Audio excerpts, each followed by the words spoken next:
Lalu diiringnya aku ke pelataran luar bagian utara, dan dibawanya aku ke bilik-bilik sebelah utara yang berhadapan dengan lapangan tertutup dan berhadapan dengan bangunan yang di ujung barat. Panjang bangunan bilik-bilik itu di sebelah utara ialah 100 hasta dan lebarnya 50 hasta.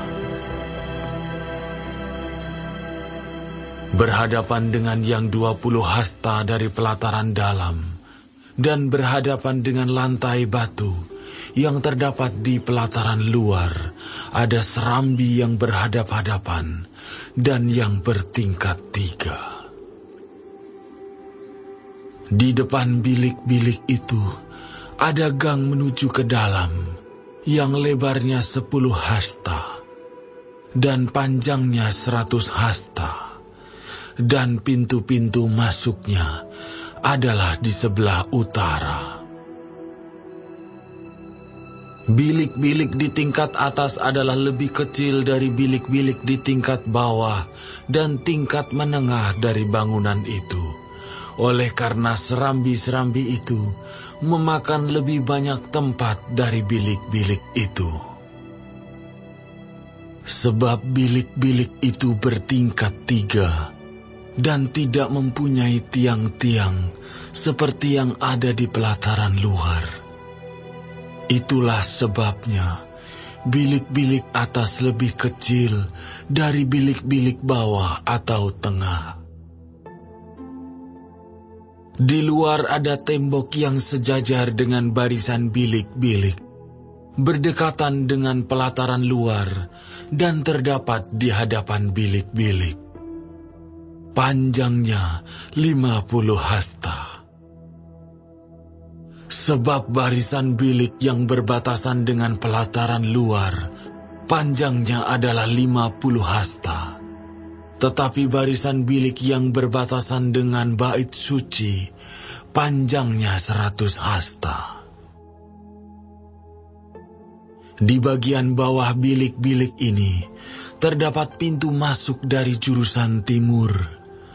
Kalau orang dari pelataran luar ingin masuk ke dalamnya, dan pintu itu terdapat pada pangkal tembok luar.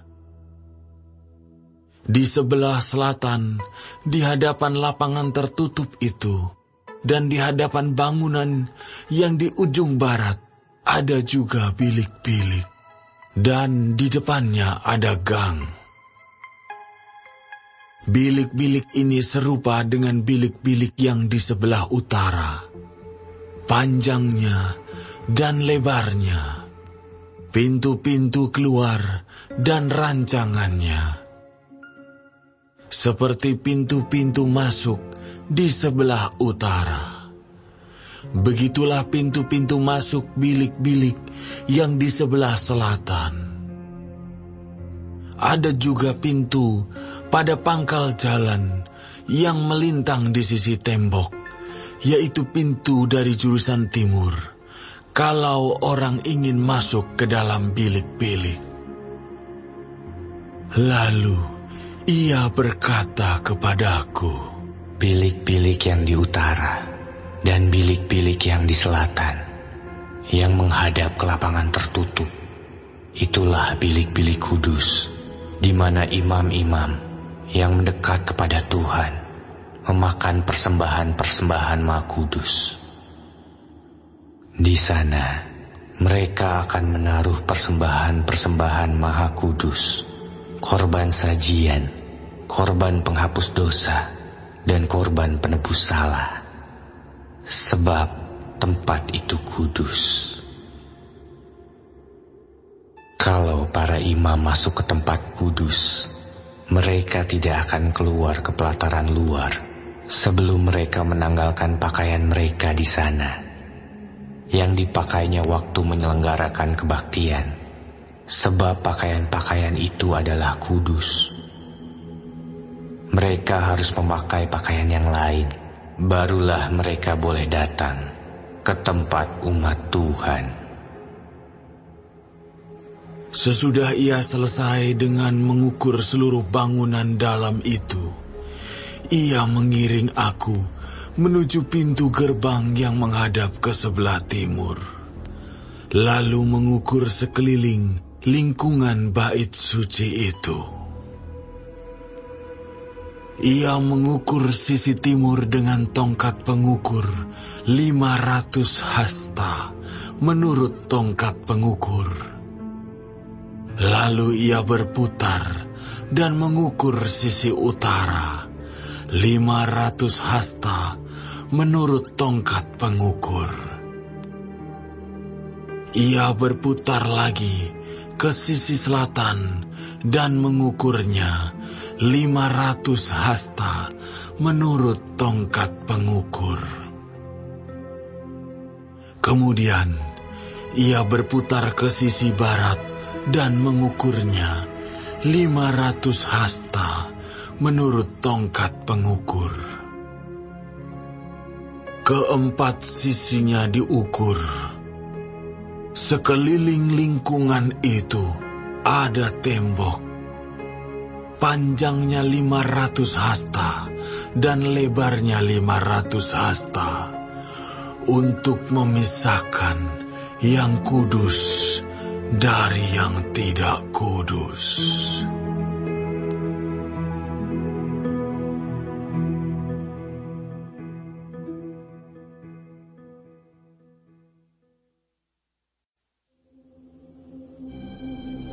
Lalu dibawanya aku ke pintu gerbang, yaitu pintu gerbang yang menghadap ke sebelah timur. Sungguh, kemuliaan Allah Israel datang dari sebelah timur, dan terdengarlah suara seperti suara air terjun yang menderu, dan bumi bersinar karena kemuliaannya.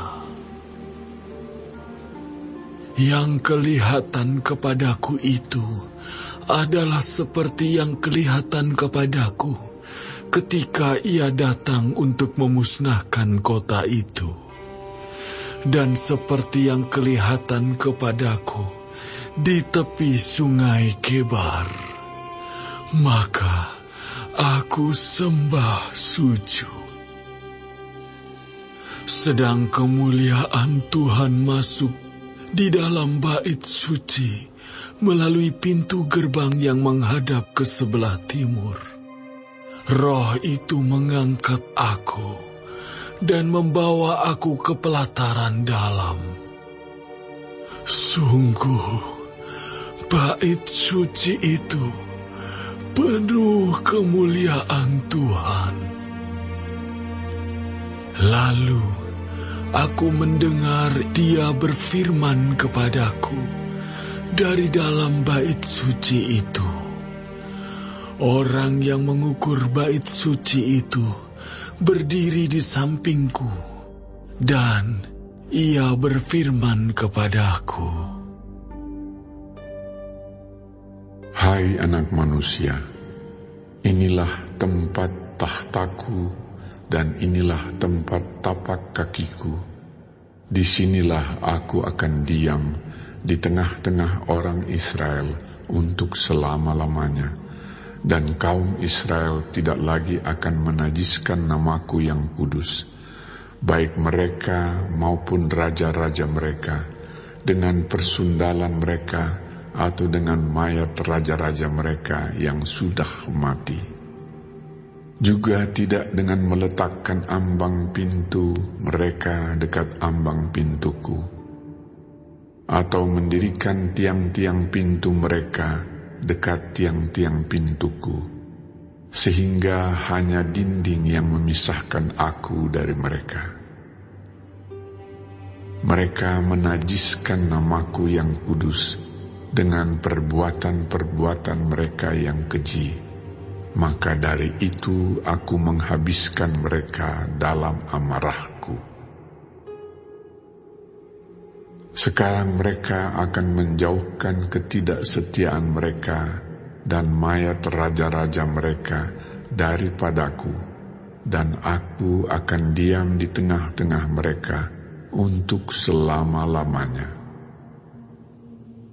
Maka engkau, hai anak manusia, terangkanlah kepada kaum Israel tentang bait suci ini, agar mereka menjadi malu melihat kesalahan-kesalahan mereka, juga bagaimana bait suci itu kelihatan dan rancangannya. Dan kalau mereka merasa malu melihat segala sesuatu yang dilakukan mereka, gambarlah bait suci itu, bagian-bagiannya, pintu-pintu keluar dan pintu-pintu masuknya, dan seluruh bagannya.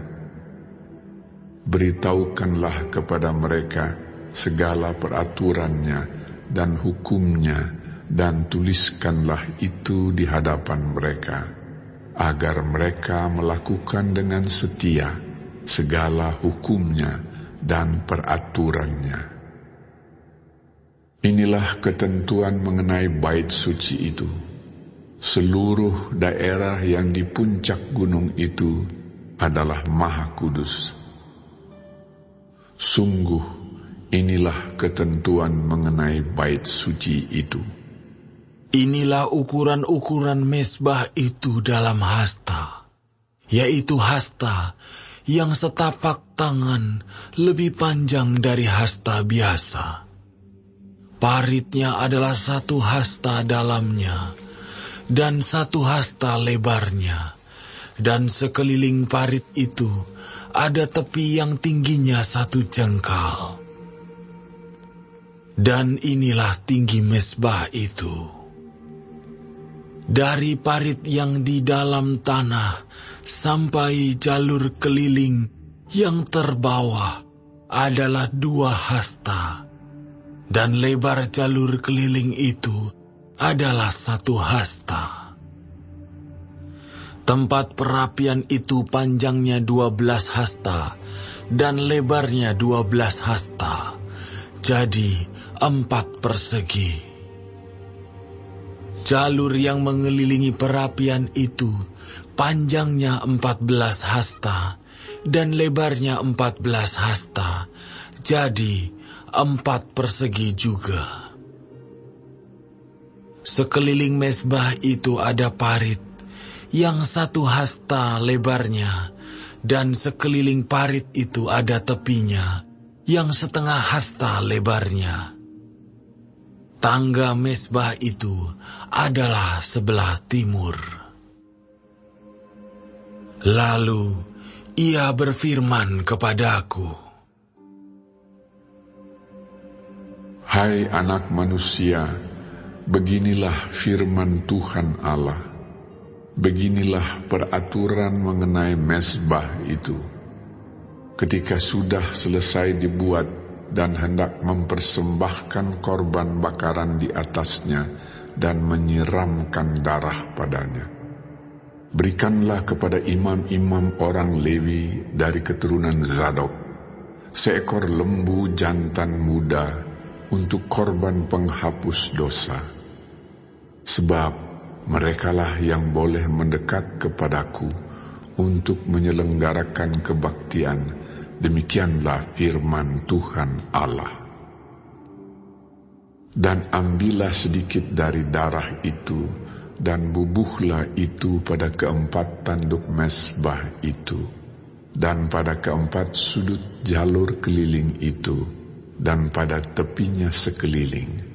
Dengan demikian, engkau menyucikan mezbah itu, dan mengadakan pendamaian baginya.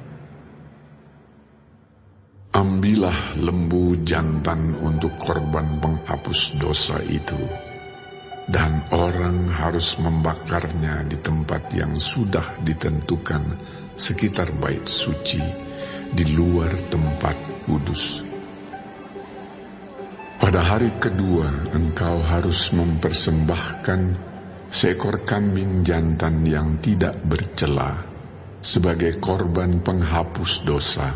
Dan orang harus menyucikan mezbah itu seperti sudah disucikan dengan lembu jantan.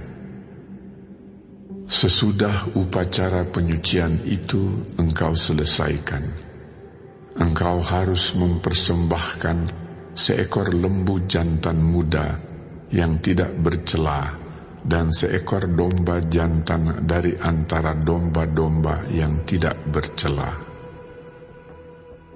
Engkau harus membawanya ke hadapan Tuhan, dan imam-imam harus menaburkan garam ke atasnya dan mempersembahkannya sebagai korban bakaran bagi Tuhan. Selama 7 hari engkau harus mengolah setiap hari seekor kambing sebagai korban penghapus dosa. Harus diolah juga seekor lembu jantan muda dan domba jantan dari antara domba-domba yang tidak bercela. 7 hari lamanya mereka harus mengadakan pendamaian bagi mezbah itu serta mentahirkannya, dan dengan demikian mentahbiskan mezbah itu. Sesudah hari-hari itu berakhir, maka pada hari ke-8 dan seterusnya, imam-imam akan mengolah korban-korban bakaranmu dan korban-korban keselamatanmu di atas mezbah itu, dan aku akan berkenan kepada kamu. Demikianlah firman Tuhan Allah.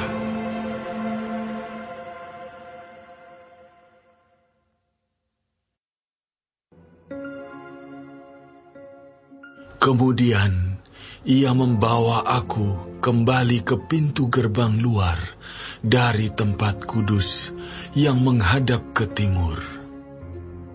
Gerbang ini tertutup. Lalu Tuhan berfirman kepadaku, pintu gerbang ini harus tetap tertutup. Jangan dibuka dan jangan seorang pun masuk dari situ. Sebab Tuhan Allah Israel sudah masuk melaluinya. Karena itu gerbang itu harus tetap tertutup.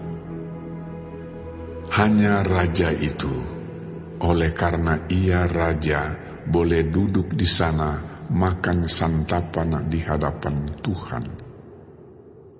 Raja itu akan masuk melalui balai gerbang dan akan keluar dari situ. Lalu dibawanya aku melalui pintu gerbang utara ke depan bait suci. Aku melihat, sungguh rumah Tuhan penuh kemuliaan Tuhan. Maka aku sujud menyembah. Tuhan berfirman kepadaku, hai anak manusia, perhatikanlah baik-baik. Lihatlah dengan teliti dan dengarlah dengan sungguh-sungguh segala sesuatu yang hendak kufirmankan kepadamu mengenai peraturan-peraturan rumah Tuhan dan tentang segala hukumnya. Dan perhatikanlah baik-baik siapa yang diperbolehkan masuk ke dalamnya dan siapa yang harus ditolak dari tempat kudus. Katakanlah kepada kaum pemberontak, yaitu kaum Israel, beginilah firman Tuhan Allah, cukuplah perbuatan-perbuatanmu yang keji itu, hai kaum Israel, yang membiarkan orang-orang asing, yaitu orang-orang yang tidak bersunat hatinya maupun dagingnya, masuk dalam tempat kudusku, dan dengan kehadirannya mereka menajiskannya waktu kamu mempersembahkan santapanku, yaitu lemak dan darah. Dengan berbuat begitu, kamu lebih mengingkari perjanjianku daripada dengan segala perbuatanmu yang keji yang sudah-sudah. Kamu tidak memelihara barang-barangku yang kudus, dan kamu mengangkat mereka untuk memelihara kewajibanmu terhadap aku di dalam tempat kudusku. Oleh sebab itu, beginilah firman Tuhan Allah. Tidak seorang pun dari orang-orang asing yang hatinya dan dagingnya tidak bersunat boleh masuk dalam tempat kudusku. Ya, setiap orang asing yang ada di tengah-tengah orang Israel. Tetapi orang-orang Lewi yang menjauh daripadaku waktu Israel sesat daripadaku dengan mengikuti berhala-berhala mereka akan menanggung hukumannya. Di dalam tempat kudusku, merekalah yang mendapat tugas penjagaan di pintu-pintu gerbang bait suci dan tugas pelayanan di dalam bait suci. Merekalah yang menyembelih korban bakaran dan korban sembelihan bagi bangsa itu dan bertugas bagi bangsa itu untuk melayaninya. Oleh karena mereka telah melayani bangsa itu di hadapan berhala-berhala mereka, dan mereka bagi kaum Israel telah menjadi batu sandungan yang menjatuhkannya ke dalam kesalahan. Oleh karena itu, aku bersumpah mengenai mereka, demikianlah firman Tuhan Allah, bahwa mereka akan menanggung hukumannya sendiri. Mereka tidak akan mendekati aku untuk melaksanakan tugas imam di hadapanku, ataupun mendekati segala barangku yang kudus atau persembahan-persembahan maha kudus. Mereka akan menanggung nodanya yang timbul karena perbuatan-perbuatan mereka yang keji. Aku menetapkan mereka untuk bertugas di bait suci dan melakukan segala pelayanan yang berhubungan dengan itu dan melakukan segala sesuatu yang perlu di situ. Tetapi mengenai imam-imam orang Lewi dari Bani Zadok yang menjalankan tugas-tugas di tempat kudusku waktu orang Israel sesat daripadaku, merekalah yang akan mendekat kepadaku untuk menyelenggarakan kebaktian dan bertugas di hadapanku untuk mempersembahkan kepadaku lemak dan darah. Demikianlah firman Tuhan Allah. Merekalah yang akan masuk ke dalam tempat kudusku dan yang akan mendekati mejaku untuk menyelenggarakan kebaktian, dan mereka akan menjalankan tugasnya terhadap aku. Maka kalau mereka hendak masuk dari pintu-pintu gerbang pelataran dalam, mereka harus mengenakan pakaian lenan. Mereka tidak boleh memakai pakaian bulu domba waktu mereka bertugas di pintu-pintu gerbang pelataran dalam atau waktu menyelenggarakan kebaktian dalam bait suci. Mereka harus memakai destar lenan dan memakai celana lenan, tetapi jangan memakai ikat pinggang yang menimbulkan keringat. Dan waktu mereka keluar ke pelataran luar menjumpai umat Tuhan itu, mereka harus menanggalkan pakaian mereka yang mereka pakai dalam menyelenggarakan kebaktian dan menyimpannya dalam bilik-bilik kudus. Kemudian mengenakan pakaian yang lain, supaya umat itu jangan menjadi kudus disebabkan kena kepada pakaian imam-imam itu. Rambut mereka tidak boleh dicukur atau dibiarkan tumbuh panjang, melainkan harus dipotong pendek. Imam-imam tidak boleh minum anggur kalau mereka hendak masuk dalam pelataran dalam. Janda atau seorang perempuan yang telah diceraikan oleh suaminya, jangan mereka ambil menjadi istri. Tetapi hanya seorang perawan dari keturunan kaum Israel atau seorang janda imam boleh mereka ambil.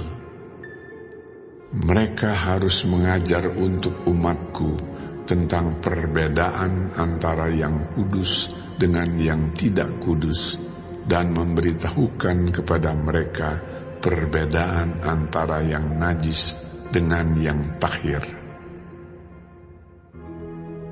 Di dalam sesuatu perkara, mereka harus bertindak sebagai hakim, dan mereka harus menghakiminya menurut peraturan-peraturanku.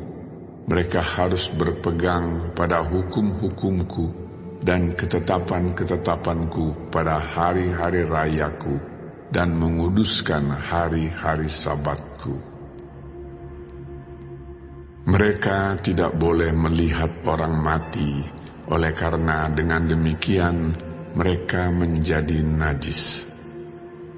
Hanya dengan mayat bapaknya atau ibunya, anaknya lelaki atau perempuan, kakak adiknya lelaki, kakak adiknya perempuan yang belum kawin, mereka boleh menajiskan dirinya. Sesudah pentahirannya, ia harus menghitung 7 hari, dan pada hari ia masuk ke tempat kudus, ke pelataran dalam untuk menyelenggarakan kebaktian di tempat kudus. Ia harus mempersembahkan korban penghapus dosanya. Demikianlah firman Tuhan Allah.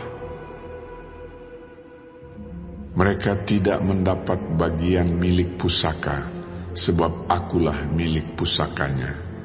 Dan janganlah berikan kepada mereka tanah milik di Israel, sebab akulah milik mereka.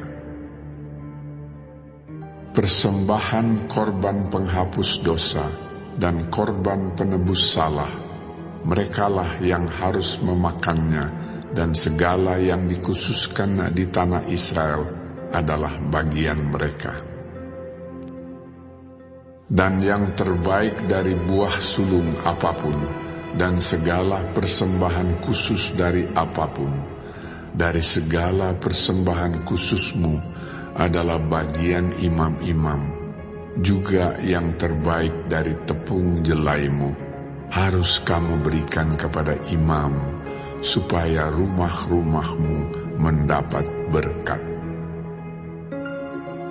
Segala burung dan binatang yang sudah mati, atau yang menjadi sisa mangsa binatang buas, janganlah dimakan oleh imam-imam.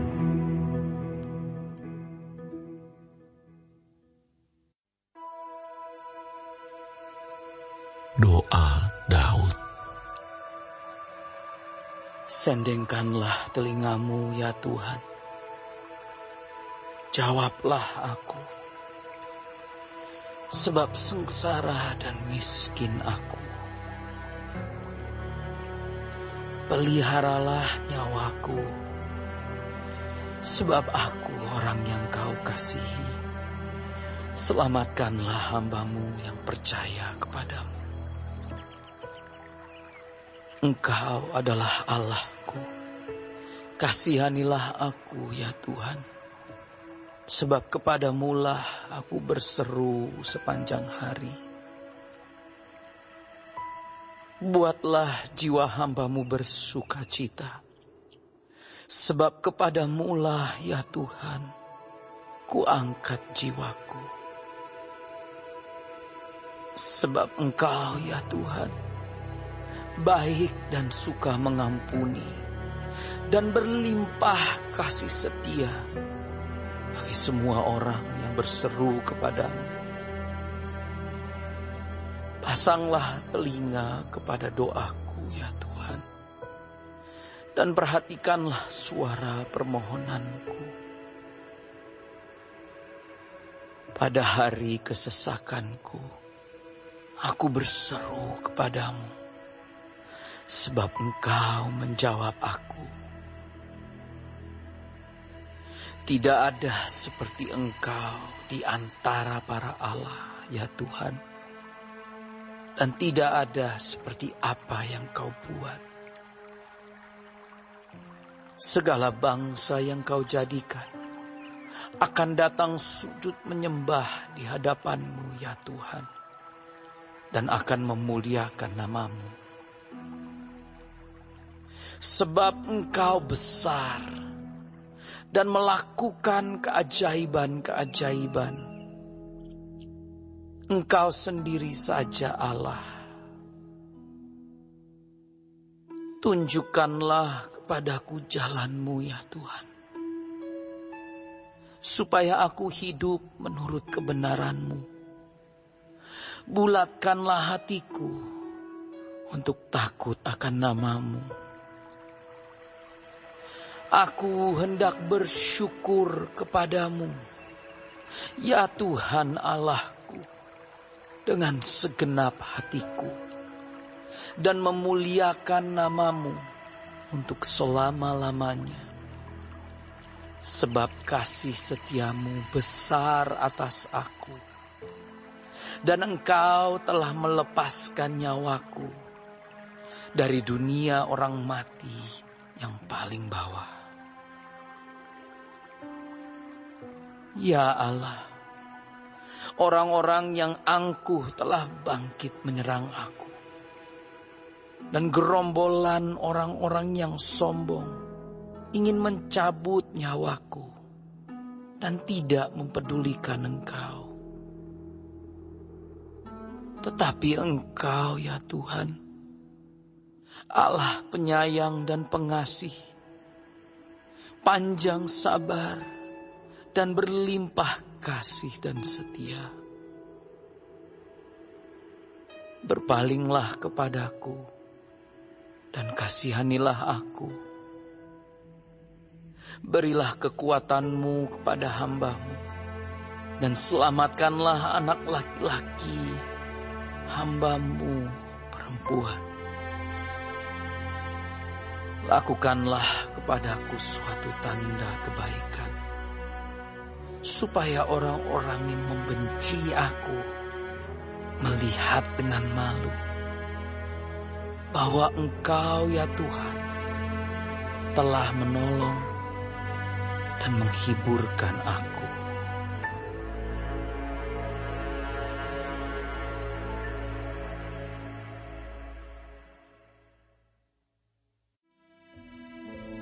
Juga ini adalah amsal-amsal dari orang bijak. Memandang bulu dalam pengadilan tidaklah baik. Siapa berkata kepada orang fasik, "Engkau tidak bersalah," akan dikutuki bangsa-bangsa, dilaknatkan suku-suku bangsa. Tetapi mereka yang memberi peringatan akan berbahagia. Mereka akan mendapat ganjaran berkat. Siapa memberi jawaban yang tepat mengecup bibir. Pada hari pertama minggu itu, pagi-pagi benar ketika hari masih gelap, pergilah Maria Magdalena ke kubur itu, dan ia melihat bahwa batu telah diambil dari kubur. Ia berlari-lari mendapatkan Simon Petrus dan murid yang lain yang dikasihi Yesus dan berkata kepada mereka, "Tuhan telah diambil orang dari kuburnya, dan kami tidak tahu di mana ia diletakkan." Maka berangkatlah Petrus dan murid yang lain itu ke kubur.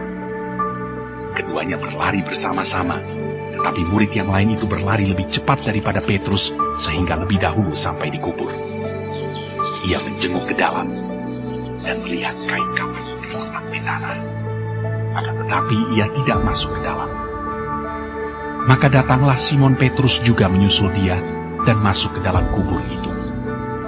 Ia melihat kain kapan terletak di tanah, sedang kain peluh yang tadinya ada di kepala Yesus tidak terletak dekat kain kapan itu, tetapi agak di samping di tempat yang lain, dan sudah tergulung.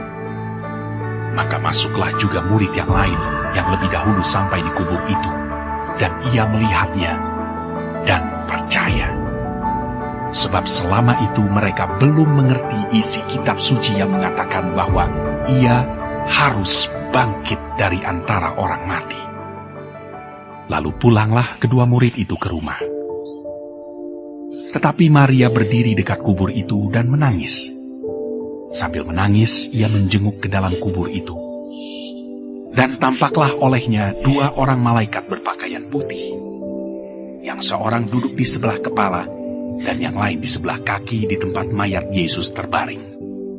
Kata malaikat-malaikat itu kepadanya, "Ibu, mengapa engkau menangis?"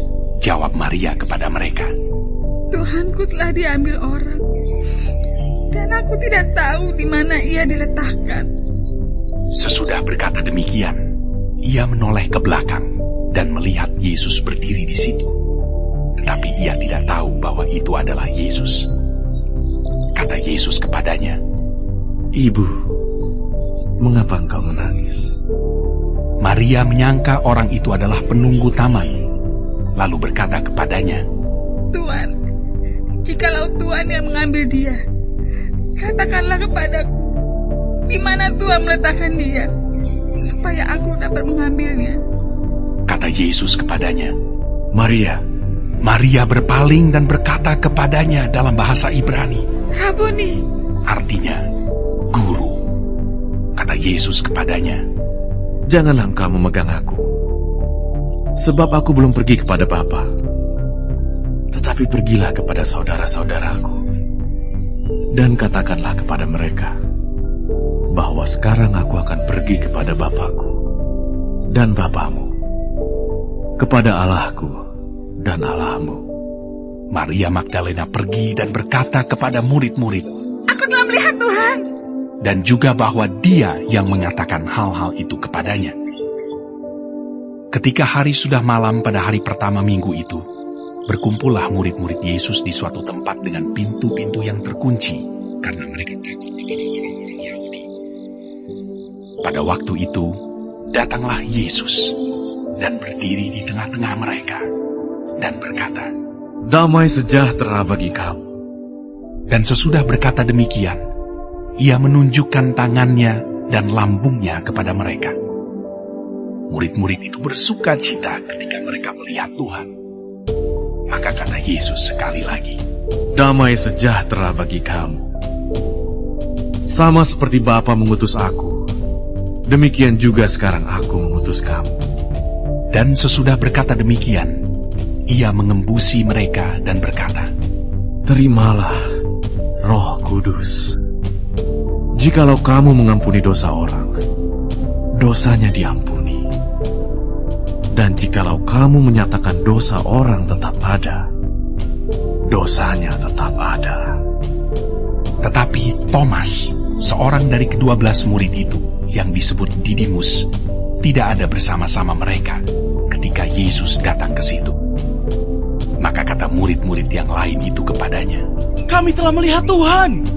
Tetapi Thomas berkata kepada mereka, "Sebelum aku melihat bekas paku pada tangannya, dan sebelum aku mencucukkan jariku ke dalam bekas paku itu, dan mencucukkan tanganku ke dalam lambungnya, sekali-kali aku tidak akan percaya." 8 hari kemudian, murid-murid Yesus berada kembali dalam rumah itu, dan Thomas bersama-sama dengan mereka.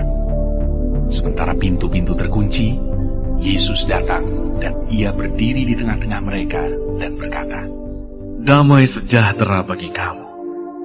Kemudian ia berkata kepada Thomas, "Taruhlah jarimu di sini, dan lihatlah tanganku. Ulurkanlah tanganmu, dan cucukkan ke dalam lambungku. Dan jangan engkau tidak percaya lagi, melainkan percayalah." Thomas menjawab dia, "Ya Tuhanku dan Allahku." Kata Yesus kepadanya, "Karena engkau telah melihat aku, maka engkau percaya. Berbahagialah mereka yang tidak melihat, namun percaya." Memang masih banyak tanda lain yang dibuat Yesus di depan mata murid-muridnya yang tidak tercatat dalam kitab ini. Tetapi semua yang tercantum di sini telah dicatat, supaya kamu percaya bahwa Yesuslah Mesias, Anak Allah, dan supaya kamu, oleh imanmu, memperoleh hidup dalam nama-Nya.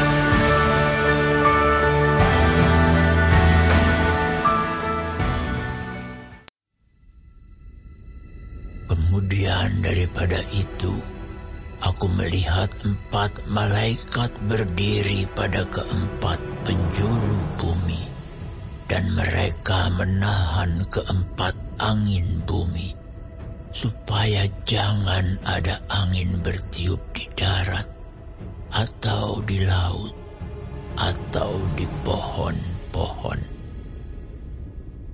Dan aku melihat seorang malaikat lain muncul dari tempat matahari terbit. Ia membawa meterai Allah yang hidup, dan ia berseru dengan suara nyaring kepada keempat malaikat yang ditugaskan untuk merusakkan bumi dan laut. Katanya, "Janganlah merusakkan bumi atau laut, atau pohon-pohon, sebelum kami memeteraikan hamba-hamba Allah kami pada dahi mereka." Dan aku mendengar jumlah mereka yang dimeteraikan itu, 144.000 yang telah dimeteraikan dari semua suku keturunan Israel.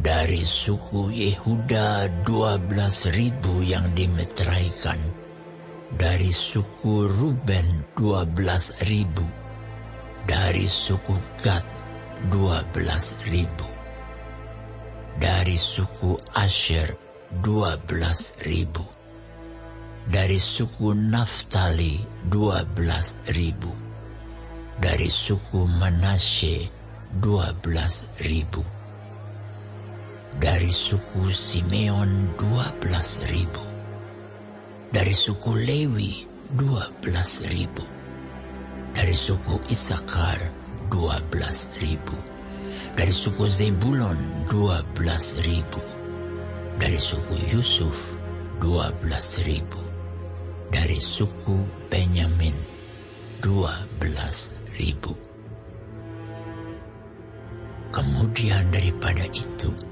aku melihat sesungguhnya suatu kumpulan besar orang banyak yang tidak dapat terhitung banyaknya, dari segala bangsa dan suku dan kaum dan bahasa, berdiri di hadapan takhta dan di hadapan Anak Domba, memakai jubah putih dan memegang daun-daun palem di tangan mereka. Dan dengan suara nyaring mereka berseru, "Keselamatan bagi Allah kami yang duduk di atas tahta dan bagi Anak Domba." Dan semua malaikat berdiri mengelilingi takhta dan tua-tua dan keempat makhluk itu. Mereka tersungkur di hadapan takhta itu dan menyembah Allah sambil berkata, "Amin. Puji-pujian dan kemuliaan, dan hikmat dan syukur, dan hormat dan kekuasaan, dan kekuatan bagi Allah kita, sampai selama-lamanya. Amin." Dan seorang dari antara tua-tua itu berkata kepadaku, "Siapakah mereka yang memakai jubah putih itu? Dan dari manakah mereka datang?" Maka kataku kepadanya, "Tuanku, Tuhan mengetahuinya." Lalu ia berkata kepadaku, "Mereka ini adalah orang-orang yang keluar dari kesusahan yang besar, dan mereka telah mencuci jubah mereka dan membuatnya putih di dalam darah Anak Domba. Karena itu mereka berdiri di hadapan takhta takhta Allah dan melayani Dia siang malam di bait sucinya. Dan Ia yang duduk di atas tahta itu akan membentangkan kemahnya di atas mereka. Mereka tidak akan menderita lapar dan dahaga lagi. Dan matahari atau panas terik tidak akan menimpa mereka lagi. Sebab anak domba yang di tengah-tengah tahta itu akan menggembalakan mereka dan akan menuntun mereka ke mata air kehidupan. Dan Allah akan menghapus segala air mata dari mata mereka.